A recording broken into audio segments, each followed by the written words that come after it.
அன்றைக்கி எலியா ஒரு கேரி தாற்றங்கரையில் இருக்கிறான். உலகத்தையே ஆளக்கூடிய ஆகாப் ராஜாவால் கூட அந்த கேரி தாற்றங்கரையை கண்டுபிடிக்க முடியாது. சொல்லுங்கள், உண்மையாக போய்ங்களா? அன்னைக்கு ஆகாப் ராஜா உலகத்தை ஆள்றான். குறிப்பாக அந்த சமாரியாவை அரசாள்றான். அவனுக்கு தெரியுமா எலியா கேரி தாற்றங்கரில் இருக்கிறான் அப்படின்னு தெரியுமா? தெரியாது. 3 வருஷம் ஆகாப் ராஜாவுடைய கண்ணிலேயே எலியா படலை. ஆகாப் ராஜா எலியாவை தேடாத இடமே கிடையாது. ஆனால் 3 வருஷம் கண்ணில் எலியா சிக்கவே இல்லை. இப்போது நல்லா கவனிங்க,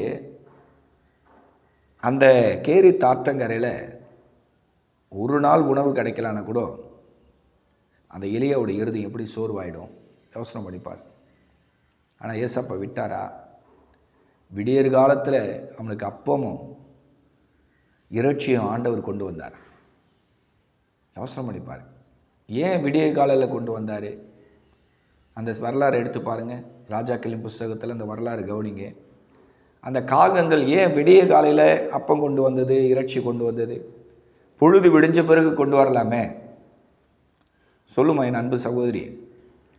எலியாவுக்கு ஆண்டவர் அந்த கேரி தாற்றங்கள்லாம் இருக்கும்போது அப்பமும் இறைச்சியும் பொழுது விடிஞ்ச பிறகு கொண்டு வரலாம். ஏன் அப்பா விடிய காலத்தில் கொண்டு வந்து அவனுடைய பசியை ஆத்துறாரு? ஏன்னா பொழுது விடிஞ்ச பிறகு ஒருவேளை எலியா, அப்பா என் இருதயம் சோர்வாக இருக்குது, இன்றைக்கி எனக்கு ஆகாரம் இல்லையே, நான் ரொம்ப சோர்ந்து போயிருக்கேன்னே அப்படின்னு சொல்லி ஆண்டவர் நோக்கி கூப்பிட்டா ஆண்டவரால் தாங்க முடியுமா? நீங்கள் சொல்லுங்கள்.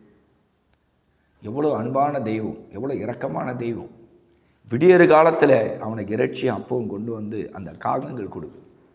தாகத்துக்கு அந்த கேரி தாற்றங்கரையில் இருக்கிற சுத்தமான ஜலத்தை அந்த எலியா பானம் பண்ணுறான். அப்படி இருக்கும்போது என் அன்பு சகோதரியே, உன்னை தவிக்க ஆண்டவர் விடுவாரா?